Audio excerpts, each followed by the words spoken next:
Kids Zone team, I want to take some time and celebrate some of the things that have happened over the last couple of weeks. First, let's start with our egg hunt weekend. That was by far our largest weekend that we've ever had at Allison Park Church and here at the Hampton campus. We had just under 3,000 people, and more than half of those people were involved in the kids ministry area. So just such a big weekend, but more than just the number of people that were in the room, I believe that we really made an impact on the people that were there.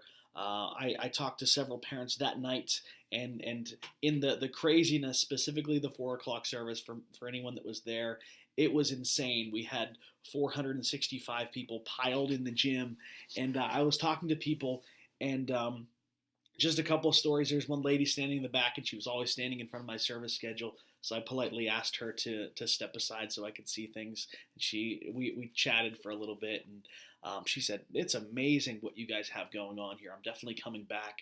I need to get involved in a church. I'm bringing my family." So in the middle of all that chaos, she caught what we were doing. It wasn't just about games and a celebration. She was like, "I need to get to church." And that's our goal for an event like that. It's not just to draw a big crowd, but for people to truly get connected. I was talking to someone last night, and she was telling me about how during the egg hunt, and when I was giving the gospel presentation, there was a mom sitting with her child, and I talked about how you can raise your hand if you want to accept God's forgiveness. And there was a mom that reached over and grabbed her kid's hand and put it in the air, and the mom wanted to make sure that her kid didn't miss out on that. It's just kind of a funny story, but it shows that what we're doing is more than just about eggs and candy. We're impacting people's lives in everything that we do. And there were a handful of families that came on egg hunt, but also returned the week after for Easter. And Easter was another enormous weekend. It was our second biggest weekend that we've ever had as a church. So I appreciate all of you and all the extra time, man, to pull off all of the services over the last couple of weeks. Some of you helped to serve in the additional services that we have. It's amazing to do that. And I just want to draw attention to some things that are going on in our culture and what we're doing. Every single day, I'm reading an article or listening to the radio or watching something on the news, and it's constantly creating a picture that this next generation is really in a hopeless state. It's in really bad shape, and in a lot of ways, our culture is leading this next generation to a very bad place. But I love to be a part of the solution.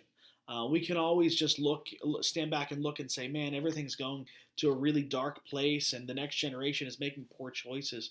But when we do these events like this to get young elementary kids into church and to present to them the gospel and get their parents there too, to connect their parents so that they can better lead their family to follow God, it makes a difference in our culture. So rather than just standing back and saying the culture is really bad and young people are making bad choices, I want to be a part of changing the culture. I want to be a part of helping young people discover the potential that they have and step into the calling that God has for them. So I appreciate each one of you because you're doing that too. We're doing this as a team, we together, and this doesn't happen without an enormous group of people. We can make an impact. We can make a change, and this culture of young people that are making bad choices, we have the ability to shift those bad choices to help people follow God. And it's also just an enormous privilege for me to be able to work with so many people in the younger generation, all of you high school students, middle school students that are serving and living your life for God. It's so amazing for me to be able to work with you and see how God is using you, how He's making an impact through you, and how you've made a decision to make good choices for your own life.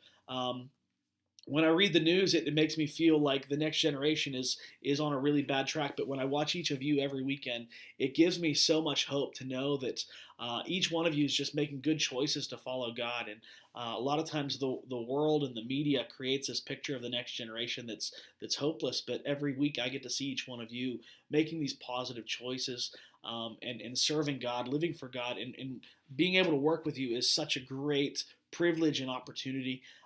So I love you guys. I appreciate all of you. So thankful for the last 2 weeks and everything that we were able to accomplish, and for all of your help with that. So I just know that we made a really big impact over these last couple weeks. I appreciate you, love you, and so excited to be able to continue to work with all of you. I'll see you all this weekend.